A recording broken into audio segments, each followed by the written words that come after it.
ভর দুপুরে সাঁতরাগাছিতে দোকানে লুট, জল খাওয়ার নাম করে দোকানে ঢুকে লুটপাট চালায় দুষ্কৃতীরা। আমাদের সঙ্গে এই মুহূর্তে বিস্তারিত বলার জন্য রয়েছে প্রতিনিধি সুনীত হালদার। সুনীত, শুধুমাত্র যে আগ্নেয়াস্ত্র ঠেকিয়ে ভয় দেখানো হয়েছে এমন নয়, সরাসরি হামলা ব্যবসায়ীর উপরে। দেখো সৌমেন, আজ দুপুরে ঘটনাটি ঘটে হাওড়ার সাঁতরাগাছি রামকৃষ্ণ মন্দির পাড়ায়। পুলিশ সূত্রে খবর, আজ দুপুরে ওই ব্যবসায়ী ভোলা দাস যখন নিজের দোকানে ছিলেন সেই সময় হঠাৎ এক দুষ্কৃতী, স্থানীয় দুষ্কৃতী অসীম মালাকার ওরফে রাজা সশস্ত্র অবস্থায় দোকানে আসে এবং তার মাথায় রিভলভার ঠেকায় এবং এরপর বেরিয়ে যাওয়ার সময় তার মাথায় ওই ব্যবসায়ী মাথায় ভোলা দাসের মাথায় তাকে হাতুড়ি মারে এবং ওই দোকানির থেকে প্রায় 1.5 লক্ষ টাকার নগদ, তার সোনার হার এবং হাতের আংটি, সোনার আংটি নিয়ে চম্পট দেয়।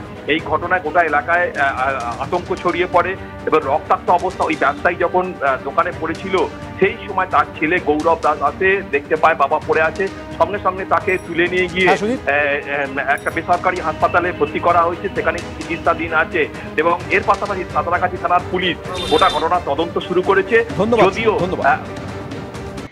বাবার গলায় দুটো সোনার চেন ছিল, হাতে আংটি ছিল, আংটি একটাও হাতে নেই, গলায় সোনার চেন একটাও সোনার চেন নেই। দোকানে আনুমানিক লক্ষাধিক টাকার ক্যাশ ছিল, কারণ আজকে মালের টাকা পাঠানোর দিন ছিল।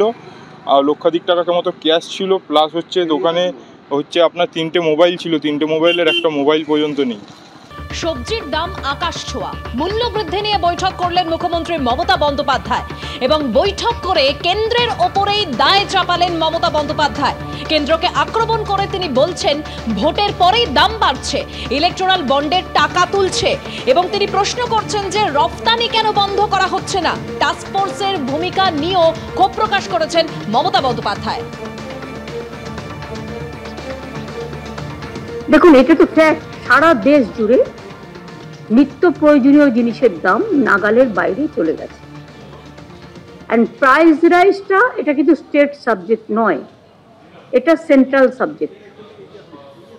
কিন্তু central government has completely failed in controlling the prices of essential commodities in the country, যেটার জন্য আমরা সকলে সাফার করছি। বাট কেউ যদি একজন চোখ বন্ধ করে থাকে, তো আমরাও বা কেন আমাদের চোখটা খুলে ওদের চোখটা খোলানো শেখাবো না?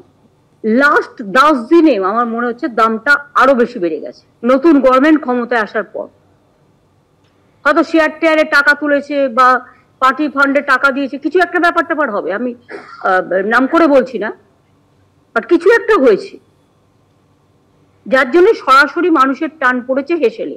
তোমরা বলছো তাপ প্রবাহের জন্য, I don't agree with this. তাপ প্রতিবারেই থাকে, এখন ওয়েদার একটু ভালনারেবল আছে, একটু চেঞ্জ হচ্ছে, এখানে গরমও যেমন আছে বৃষ্টিও আছে, দুটোই আছে। আসলে 3 মাস ধরে ইলেকশন চলছে, সেই সময়টা যে যত পেরেছে কামিয়ে নিয়েছে। গভর্নমেন্টটা তো তখন ইলেকশন কমিশনের আন্ডারে চলে যায়, আর ইলেকশন কমিশনের তো এসব দেখার দরকার নেই, শুধু অফিসার চেঞ্জ করলেই কাজ হয়ে যায়, আর রুলিং পার্টির দালালি করলেই হয়ে যায়।